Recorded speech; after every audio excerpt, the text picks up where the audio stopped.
Hello les amis, j'espère que vous allez bien. Bienvenue aujourd'hui dans cette nouvelle vidéo.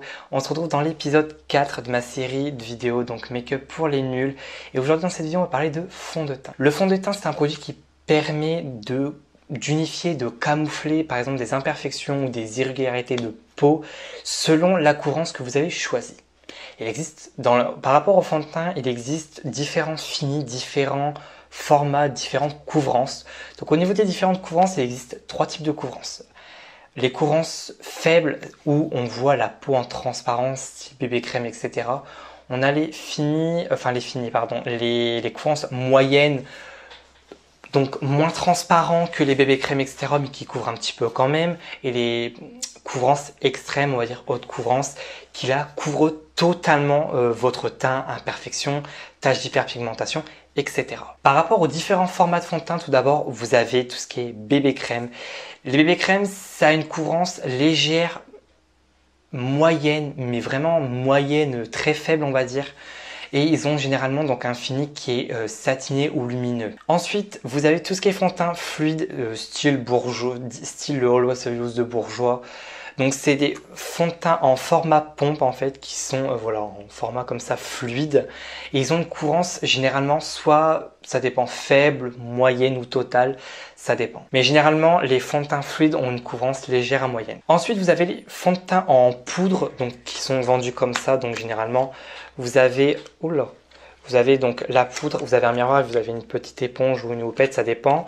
Et ils ont un fini généralement qui est totalement mat et un fini moyenne couvrance ou haute couvrance. Mais personnellement, c'est pas ce que j'utilise, c'est pas ce que je préfère. Je préfère quand même les fonds de teint fluides, mais ça, les poudres compactes, quand vous n'avez pas le temps le matin, c'est bien, mais c'est pas ce que je préfère. Ensuite, vous avez les formats stick. Donc moi, j'ai un stick de chez Fenty. Donc les formats stick sont la plupart du temps et même totalement, même tout le temps mat, ils ont une couvrance forte. Et pour les estomper, c'est un petit peu plus difficile puisque la matière est assez pas dure.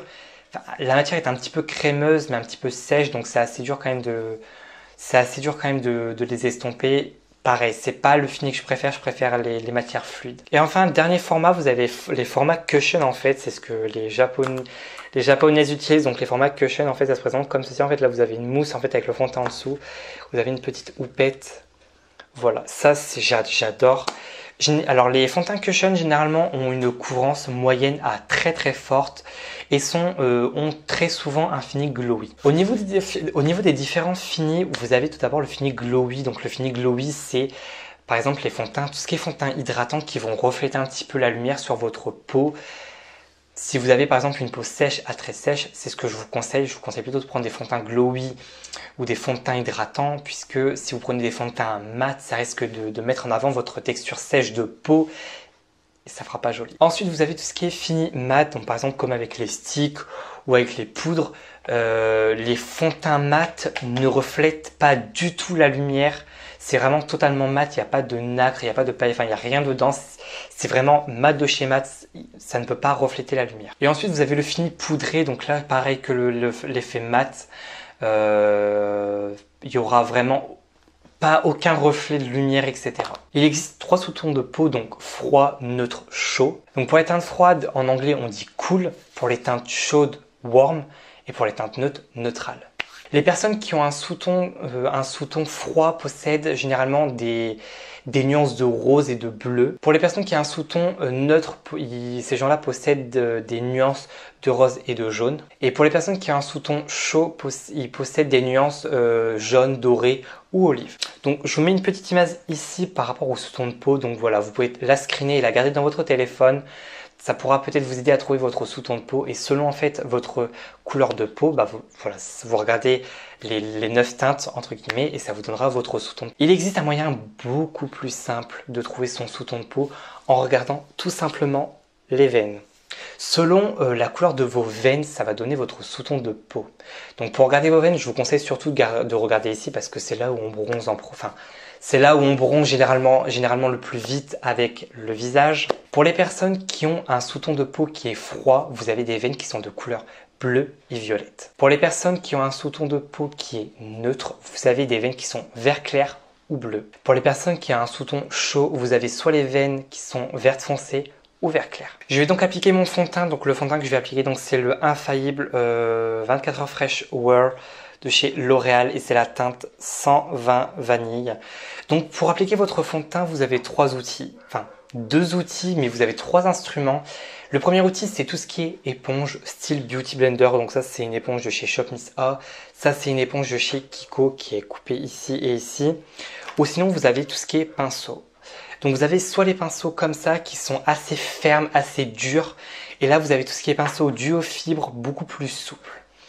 Alors, je vous conseille, si je peux vous donner un petit conseil par rapport à ces instruments-là, si vous avez un fond de teint qui est assez épais, privilégiez plutôt tout ce qui est pinceau. Et si vous avez quelque chose de beaucoup plus fluide, je vous conseille plutôt tout ce qui est éponge. Après, vous pouvez très bien appliquer un fond de teint épais avec une éponge. Attention, c'est voilà, vous faites comme vous voulez, vous appliquez, vous utilisez un de ces outils-là avec lequel vous serez plus à l'aise pour appliquer votre fond de teint. C'est comme vous voulez, comme j'ai déjà dit, il n'y a pas de règle en maquillage, vous faites absolument ce que vous voulez. Par rapport au fond de teint, je préfère l'appliquer à la Beauty Blender. Voilà, c'est ce que je trouve de plus rapide et facile. Donc j'en mets un petit peu sur ma main. Donc bien évidemment, il faut qu'elle soit humidifiée. Et donc vous l'appliquez.